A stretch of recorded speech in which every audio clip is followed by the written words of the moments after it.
markets and a non-interventionist foreign policy by means of educational and political activity. Chris became involved in politics through Ron Paul's 2008 presidential campaign. He later volunteered for conservative Republicans Randy Forms, Ken Cuccinelli, and Scott Ridgel. Chris is also the vice chairman of the Norfolk Portsmouth Young Republicans, the Young Republicans Federation of Virginia, representative to the 3rd District Republican Committee, and the 79th Legislative District Chair. Ladies and gentlemen, please welcome Christopher Stern.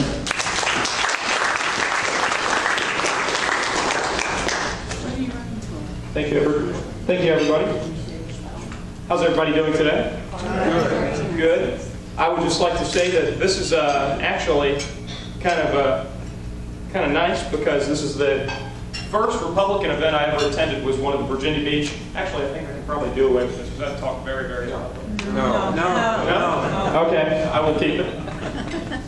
I promise I can talk very loud. Anyway, this is the first Republican event that I ever attended.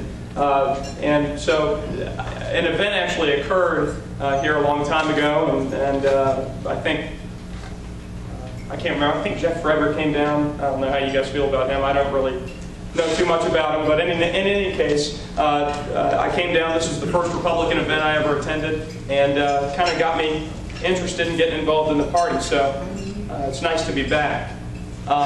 Today, I'm going to talk a little bit about something that I'm not too sure everyone in this room is familiar with, and that is the Federal Reserve System and its relation to the Constitution of the United States.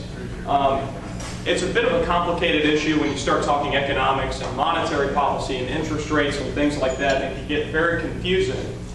So what I like to do here is, my goal today is to let you know, or try to get you guys to understand why this institution is unconstitutional, why it promotes bad economics, and why it undermines our liberty, and why we should probably look at alternatives to our monetary system. So I'm going to go ahead and get started. Obviously, this is called the Fed and the Constitution. I'm sorry I got to be standing right here to control this. I'm going to start off with a few quotes to kind of reinforce my position here today, give myself a little bit of credibility. The central bank is an institution of the most deadly hostility existing against the principles and form of our Constitution. And that was Thomas Jefferson. Next quote comes from a very influential gentleman from the 20th century. All those who wish to stop the drift toward increasing government control should concentrate their efforts on monetary policy. And this was Nobel laureate Friedrich Hayek. And the final quote: the Federal Reserve should be abolished because it is immoral, unconstitutional, impractical, promotes bad economics, and most importantly, undermines liberty. And this is Congressman Ron Paul. So, now that I've gotten that out of the way, I'd like to move along to the meat and potatoes of this and talk about what the Fed actually is, what it does, and within, what it's supposed to do, and what it does and does not actually do. So here's a little fact sheet about the Federal Reserve.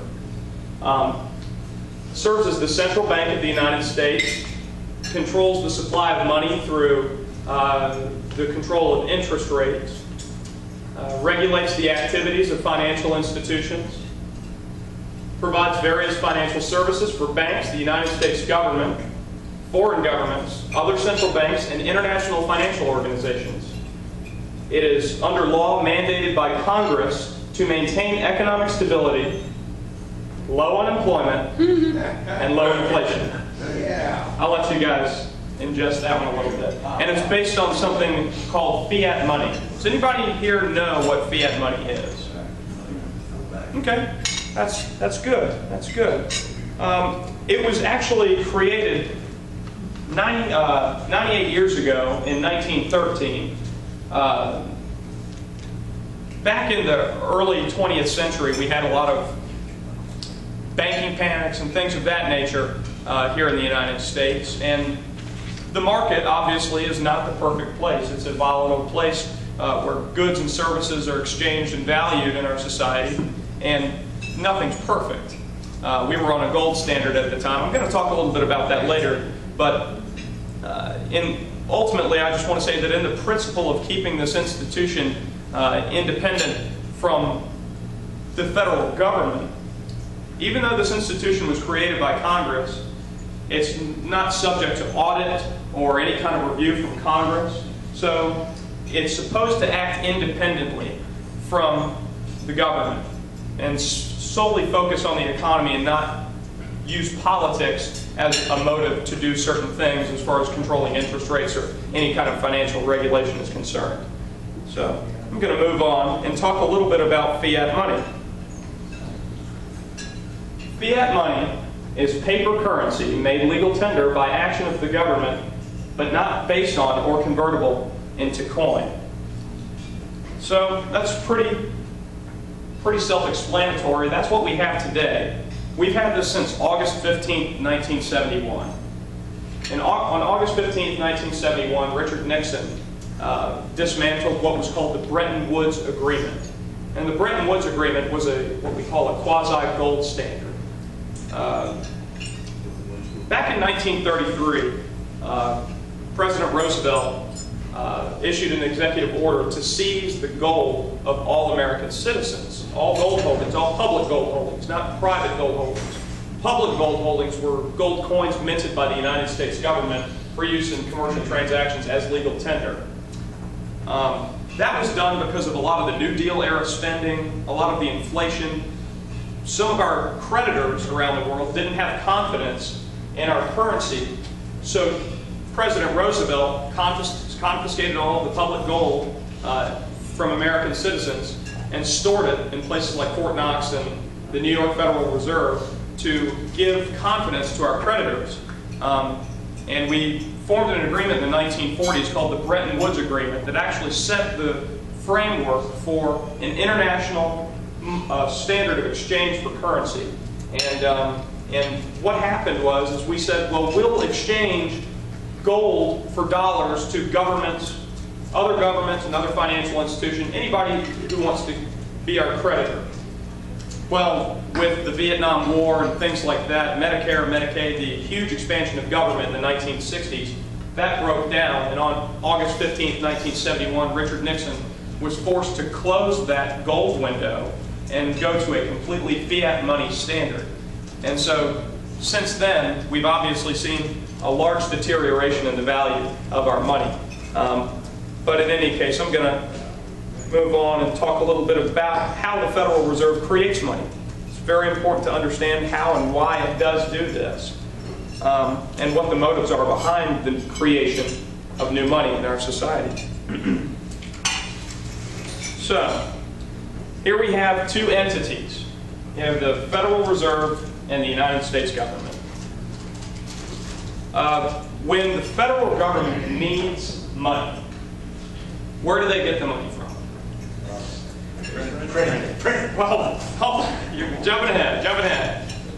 What's the first thing they do? They tax us. Oh, yeah. They tax us. And they know, the federal government knows you can't tax people but so much. People aren't going to tolerate but so much. So what's the second option? Second option is call up China, call up the IMF, call up Russia, India, Japan, and say, can you buy some of our treasury securities?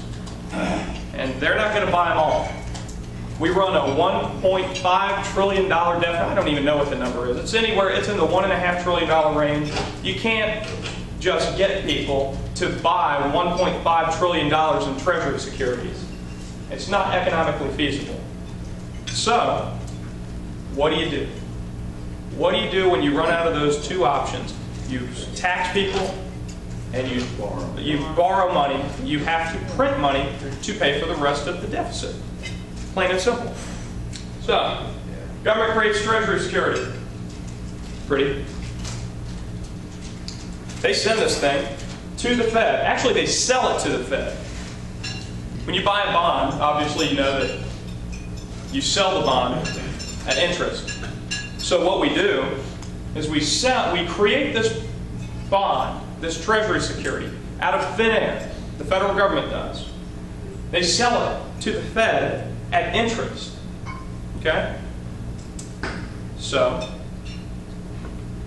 they, in turn, create dollars out of thin air as per the value of the treasury security, and they loan it to the federal government at interest. And we have to pay that back. That's part of the national debt. It's actually over $1 trillion in the national debt. And that is quite literally how money is created in our society today. And the federal government isn't necessarily, how should I say this? They're not the only entity that can do this with the Federal Reserve. You can also have Goldman Sachs, Harley-Davidson, McDonald's, Subway, Bank of America. Any institution that is in partnership with the Federal Reserve can literally do that same transaction instead of with government securities, corporate bonds. So this is basically how money is created in our society. And so it's a little, does everybody follow that? I hope that was simple enough. Did everybody understand that? Okay, great. Because that is a little bit confusing and mind-boggling. But that boils it down to this. Our money has no real productive value today in our society, which is a shame. Since 1971, since we have embraced this idea of a fiat dollar standard, where it's all paper, it's not redeemable in any kind of commodity, it is as good as the paper it's printed on. That means the way it's created, like I just said, means that money is actually a form of debt. Every single Federal Reserve note that you hold in your bank account or your wallet, or something you use to purchase stocks or anything like that, all capital in our economy today, all our capital in our commercial economy today, is actually a form of debt. And I think this is very important to know because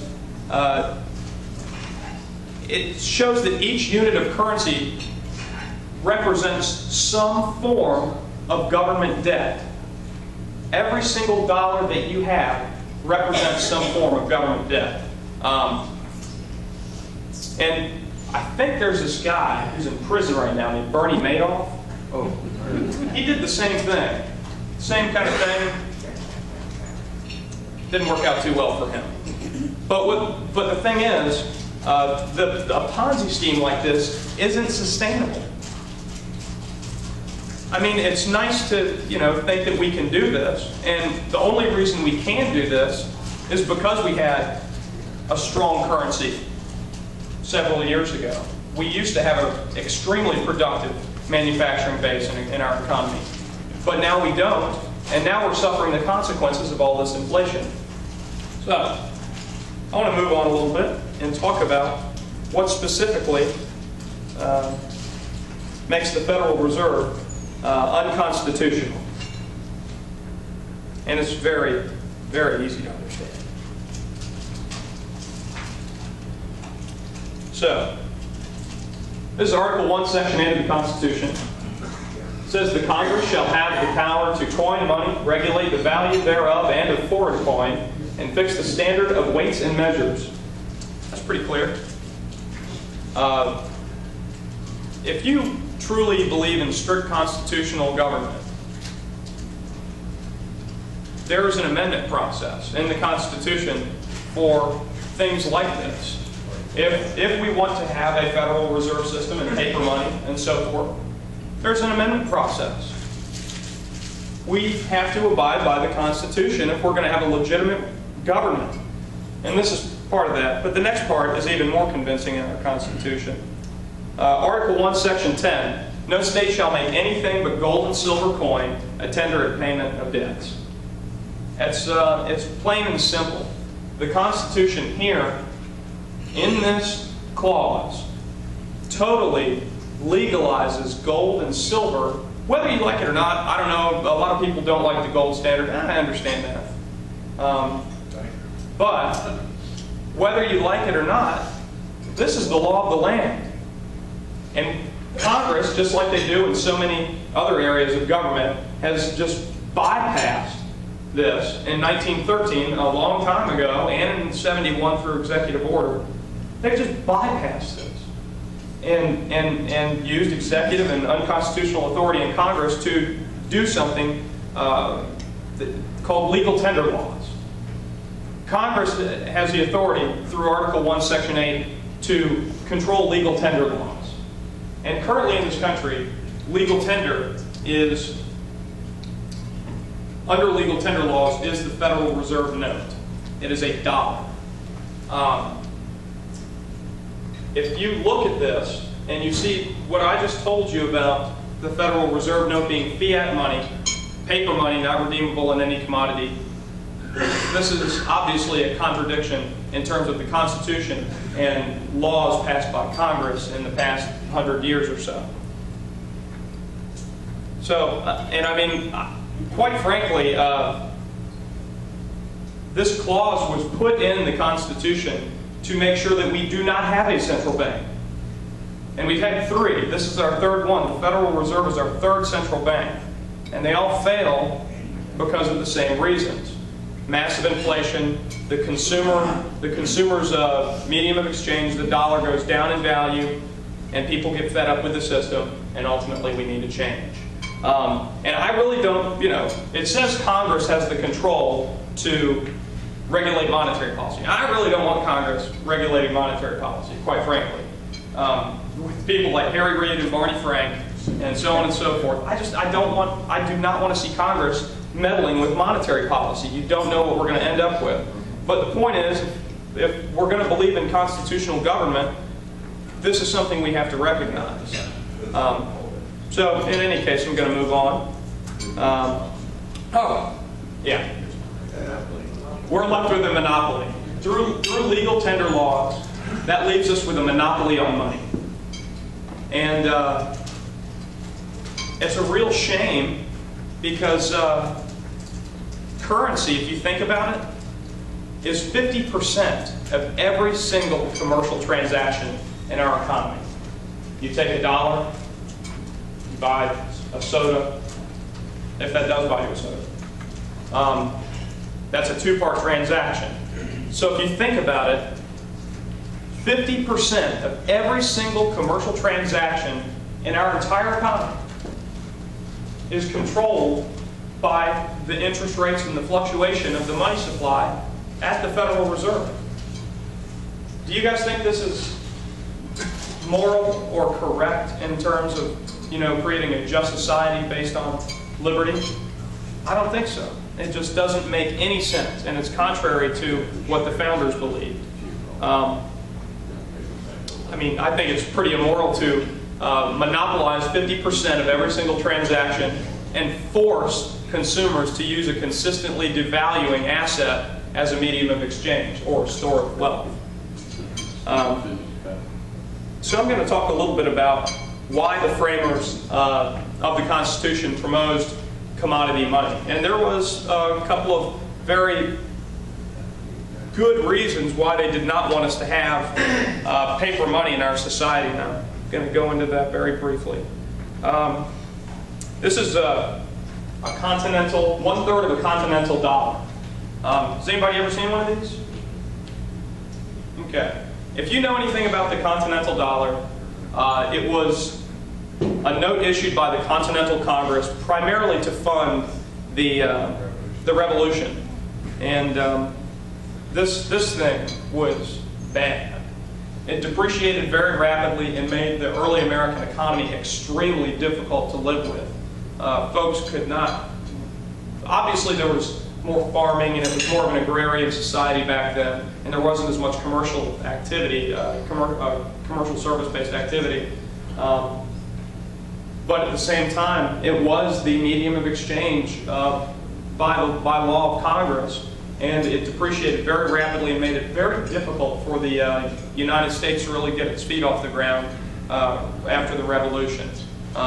So this runaway inflation from this currency actually tempted the delegates to the Constitutional Convention to include that gold and silver clause that I talked about earlier into the Constitution itself. And I am going to talk a little, I'm going to give you a quote here. This is from the Journals of the Continental Congress. Paper monies tend to the depravity of morals and decay of the public faith, injustice to individuals, and the destruction of the honor, safety, and independence of the United States. That is a very, very powerful statement. And the framers of the Constitution put this in the Journals of the Continental Congress. That ought to tell you something about why we need to look at alternatives to paper money. And now, I'm going to show you something else. This is a graph that displays, and you don't need to read all this stuff here, I'll tell you real quick. This is a graph showing price levels throughout the history of America. If you take a look here, you see a couple little bumps in this line. Every time we have a war in this country, we don't pay for those wars, generally, we don't pay for those wars with real productive capital. We don't pay for it with real money.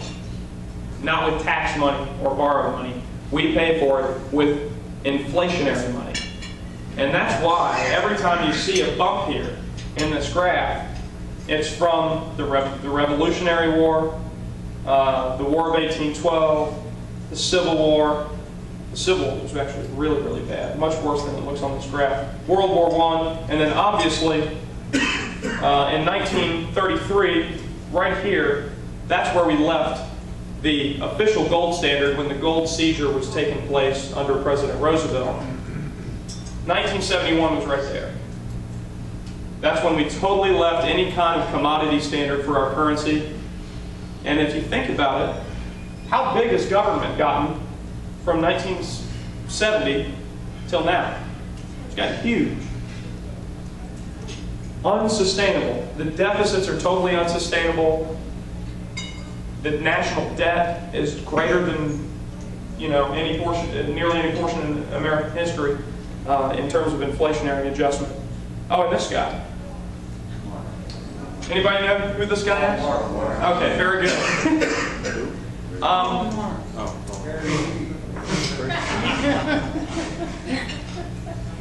This is Karl Marx. He co-wrote the Communist Manifesto.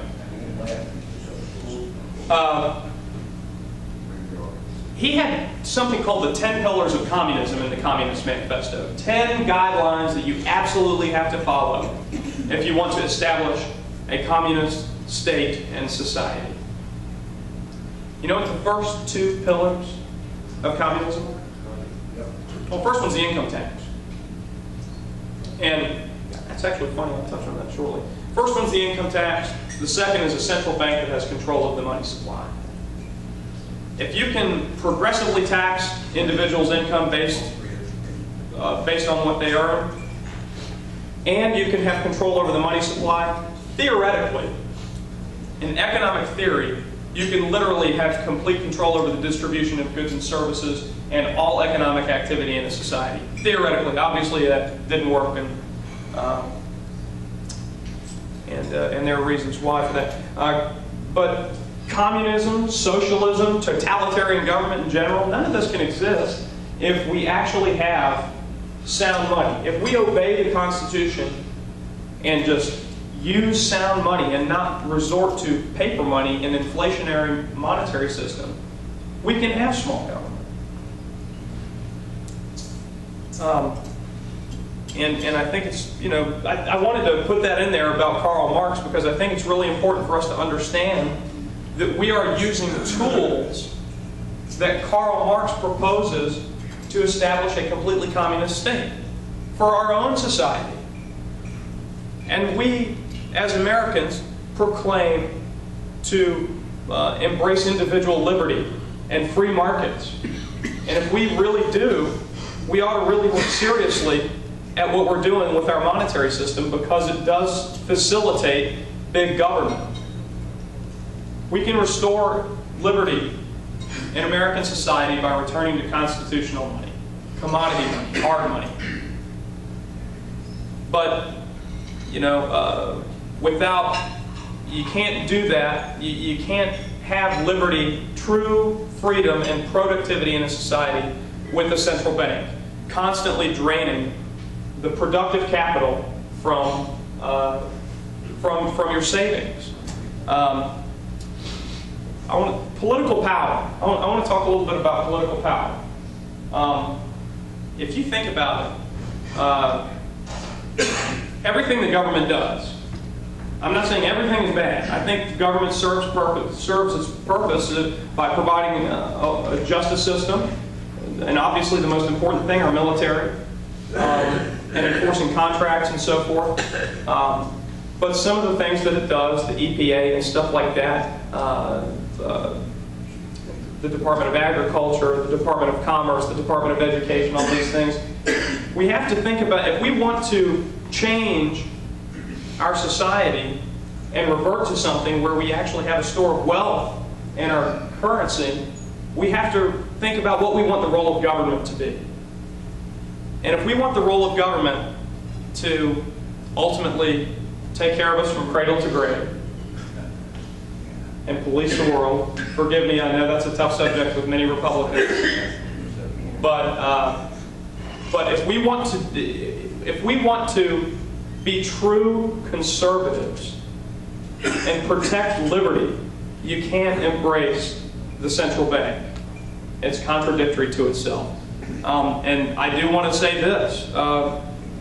Most of our social programs with our government probably couldn't be possible without a central bank. That means things like Social Security and Medicaid, and Medicare, and the FDIC, the Medicare prescription drug program, but also things like the bailouts, the stimulus packages, all this stuff couldn't be possible without the central bank, and it's so important to recognize that. I want to read a little quote from Thomas Jefferson, briefly. If the American people ever allow private banks to control the issue of their currency, first by inflation, then by deflation, the banks and corporations will grow up around them, will deprive people of all their property until their children wake up homeless on the continent that their fathers conquered. If you solve the money monopoly problem by ending the Federal Reserve System, or at least providing people with an alternative to the Federal Reserve System, you solve a ton of other problems too. Doing so would essentially take away the facilitation of endlessly expansive government. The reason our government expands at the rate and capacity that it does is because we have a system, a monetary system, that facilitates it. And without the Fed, we would be forced to operate in a train of thought where reality takes place instead of the illusionary world of paper money. Ending the Fed would stop things like the boom and bust business cycle that we've come to know and hate. Inflation would be curbed significantly, and obviously the collusion of banks and the government through things like the bailouts and a lot of the other things, they would be stopped as well. Ending the Fed is the one definitive way to restore sanity to the economic and political environment in America. I'm not saying that all disagreements would disappear. We'll still have our debates and our discussions, but all of our discussions and debates would occur in the context of reality. That's the most important thing about this. If we truly believe in the rule of law, in constitutional government, and liberty, we need to look at getting rid of the Fed. And I hope you guys enjoyed that. And I thank you. I'll start right here with Sam Green. Hey, how you doing? Hi there. Two questions. One, if you get rid of the paper money, money, what are you replacing it with? And number two, if you get rid of the Fed, what's your solution? Okay. This is a question on implementation, which I will address. The biggest thing is legal tender laws. I talked about legal tender laws.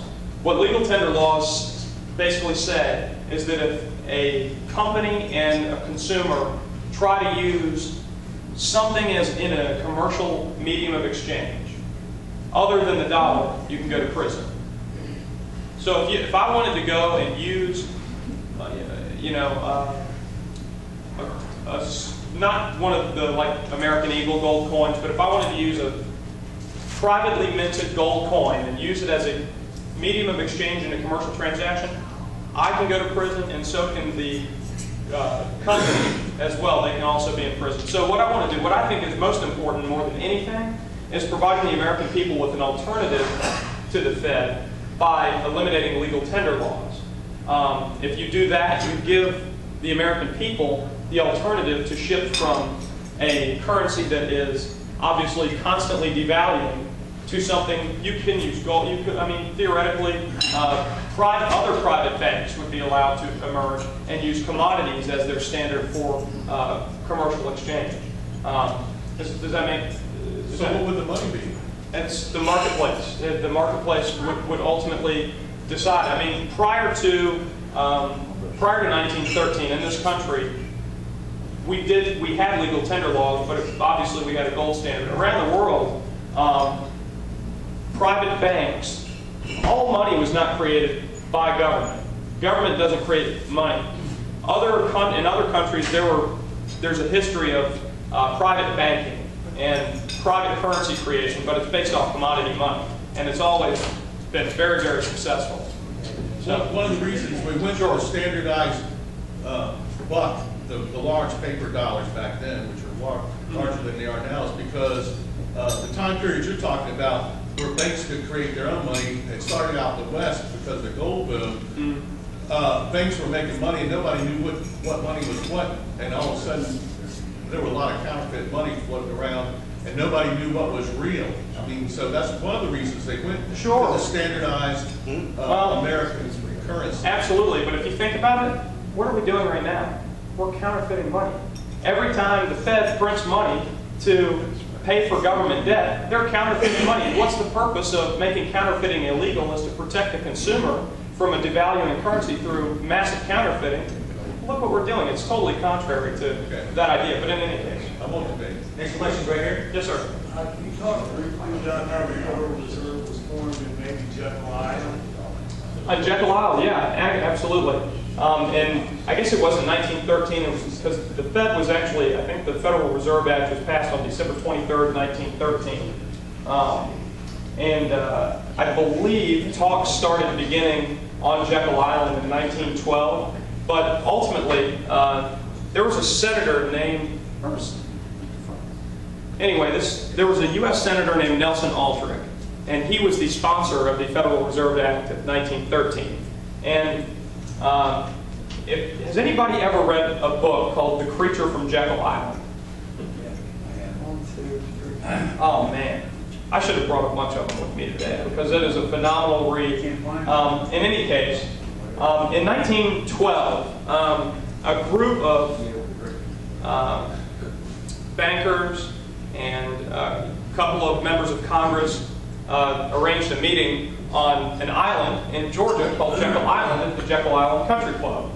And at this meeting, that's where the, I guess J.P. Morgan was there, was Rockefeller there? Anyway, a lot of wealthy individuals were there who had their hands in the banking industrial complex in American society, got together and talked about creating the Federal Reserve Act, or a central bank. It was, did they even come up with the name Federal Reserve in Jekyll Island? I can't remember if they did or not. But in any case, Federal was to make it seem like it was government. Yeah, There was something behind the government. Absolutely. But in any case, the premise for creating this central bank is ultimate. From what I understand from reading this book, was to create a collusion between the banking complex and the government complex of our society. And ultimately, it's kind of turned out that way to benefit the banks, obviously more so than the consumer in American society. Let's get to the next question. Yes, sir. I'm just going to make a statement that the Federal Reserve is owned by 5 of the wealthiest families in this country today. It's a private. That's correct. It's not a federal. That is correct. The Federal Reserve is not even a public institution. It's not a, it is created by Congress. It was created by Congress, but like Fannie Mae and Freddie Mac, it's not part of the government. It operates independently from the government and is owned by the various banks and financial organizations within which it participates.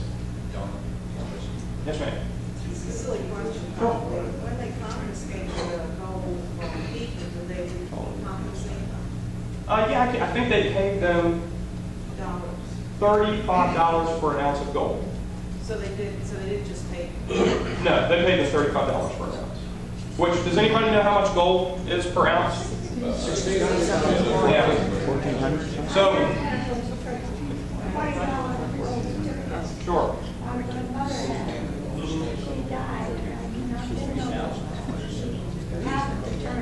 Sure. Yeah. Oh, those are a lot of money. Yeah. One at a time. Oh, go ahead. We were talking a little earlier about money. Isn't it true throughout the ages, basically, that things like gold and silver have stood for Sure. money? Absolutely. If people buy gold now, can we confiscate it again? Theoretically, yes. It depends on what kind of gold it is. If it's gold minted by the federal government, yes, it can be. Well, pardon? No, they cannot. Well, I guess they can take that. Yeah, because it is government. It's not privately minted gold. What's privately minted gold? It's gold minted by a private company as opposed to a government. I'm sorry. They can be coin, they can be in bars, but they don't. That's the only way you can protect yourself is if you invest in private gold as opposed to. Now, I'm not trying to offer investment advice, but that's the only way you can protect yourself from any kind of government confiscation. Next question right here. Yes, sir. Is there any country in the world that currently operates like this the way you're talking? No. No, absolutely not. And that's because, remember I was talking about the Bretton Woods Agreement and the international standards set by the U.S. dollar. We have the reserve currency of the world, and virtually all transactions, not all, but I'd say probably 85% of all transactions that are conducted in the global economy are done so in United States dollars. And because we have set the standard with fiat money, that is how generally everybody else operates. There are some quasi-commodity-based currency. I think Australia and New Zealand have something linked to crude oil. I'm not 100% sure, but there are some commodity-light currencies in the world, but nothing fully redeemable in commodity. And I have one more question. It's a hardball, okay? Aren't you advocating the company issuing script redeemable only at the company store, which is what we had back in the Depression? Not exactly, because the Constitution makes it clear, obviously, about gold and silver being legal tender. And so that mandates Congress to take prerogative to make sure that that is the law of the land in our society. And so they have been derelict in their duty. And I know what you're saying because you're talking about the private sector. But right now, as it sits, it's up to Congress to maintain the weights and values, the set standards for weights and measures of our currency. And so if that were maintained, then what you're talking about would probably, I can't see a situation where that would be an issue. Does that make sense? Okay. Chris, next question right here. Hector? Yes, sir? Ron Paul was talking about, since these guys have been manipulating the currency, just defaulting on the debt. Is that feasible from your perspective without getting us into a whole lot of... As far as, what is the question exactly? I mean, as far as the debt, just defaulting on it. Okay. Starting all over. Okay, I'm glad you said that, because I want to just say a little bit about default. I will address that in this way. There are two ways that a country goes into default. The first way a country goes into default is the honest way. It's by basically declaring bankruptcy and liquidating assets and so forth and becoming solid, like an individual or a corporation were to file bankruptcy. The other way governments go bankrupt is by printing money to pay for insolvency. And we've been doing that since 1971. So we've literally been defaulting since 1971. This default is nothing new. A definition of default for government is inflationary purchases of government securities. And we've been doing that for a long time now, since '71. And so we've consistently been in default. It's just a matter of whether we're going to be honest and confront it as default, or we're just going to kind of brush it to the side. Does that kind of answer your question? I mean, does the default affect this? I mean, is Well, that I just wonder if it's a feasible solution to our dilemma right now. this? As far as enforcing having a gold standard? Well, a default and then returning to a gold standard. In other words, it's like a software program, just, start it all over again. Yeah, absolutely. Jimmy Frost, next question. Yes, When was sir. the last time the Federal Reserve was audited? Well, actually, in honesty, there was a partial audit done of the Federal Reserve from all of its operations from 2007 to 2010. That was passed in the Dodd-Frank legislation that went through Congress, and that was one of it's kind of an achievement, because what I wanted to do, or Campaign for Liberty, really spliced its political muscle in 2009 and 2010, trying to get a full audit of the Federal Reserve. I'm sure you guys got a piece of mail or something that said Audit the Fed on it. We were making a big push for a couple of years with a piece of legislation to completely audit the Federal Reserve. We didn't get a full audit. We wish we could have. But to answer your question, no, the Federal Reserve has never had a full audit. But we did get a partial audit for the emergency operations and so forth from 2007 to 2010. We found out a lot of interesting stuff, like who got bailout money. People like McDonald's, Subway, Harley-Davidson, Caterpillar. All of these people were bailed out during the financial crisis. And we didn't know about it because the Federal Reserve wanted to keep it behind closed doors. So, but we had a partial audit, not a full audit. No, it has never had a full audit, to answer your question. Next question. Yes, sir. Euros, 150 American dollars a euro now. Is it 150 now? It was in Spain on Tuesday night. It shouldn't be that high, but they're making money on us again. The point I'm making is, it sounds to me like all the European people that are in that crowd are doing exactly this now for Europe. I wouldn't say that. I wouldn't go that far. I don't think they're returning to liberty. I think they're going the other way. As far as reverting to some kind of sound money, I would say that the euro is a very Unsound money. unsound The currency. other side, yeah. Yeah. Well, I think there is a big move in Europe to actually try and propose some sort of commodity hard money. But I don't know. Have you ever seen how the European Parliament functions? That is the most dysfunctional governing body on the face of this planet, and I can't see any kind of productivity coming from that society. Oh, okay. It's unbelievable. That's why they're doing what they're doing. Yeah. Richard has the next Yes, sir. question. Well, this might be in the category of raining on everyone's parade, but realistically speaking, this system is so entrenched and its tentacles so far-reaching that I think there's a nil chance of it changing. Same thing with the fair tax instead of the income tax. It's not going to happen. Fair tax probably got a better shot than getting rid of the Fed. That's But my comment. here's the point about the Fed, and I agree with you as far as it would take a huge move from the American electorate to do something about this. It would have to be huge. Because the thing is, most Americans don't understand how this institution functions and why it's bad for them. But I'm not so concerned about that. I'm more worried about the implosion of the monetary system. And that's part of this whole debt crisis. Our dollar is going to be compromised, when we can't pay our bills. And that's really going to start affecting all Americans when you start seeing gas at $5, $6, $7 a gallon because the currency is being depreciated so quickly. That's when people are going to be furious. I think that this system, you can't create, tens of trillions of dollars out of thin air and pump it into a system and have it sustainable. So I think that the system itself is ultimately unsustainable, and I think it's not possible for it to hold up. Every single central bank in the history of mankind has ultimately imploded due to unsustainability from massive monetary inflation. So we need a collapse before anything will change. I hate to see that. I would hate to see that, but it almost seems like for the majority of this country, and I'm not saying anything bad about this country. We're busy.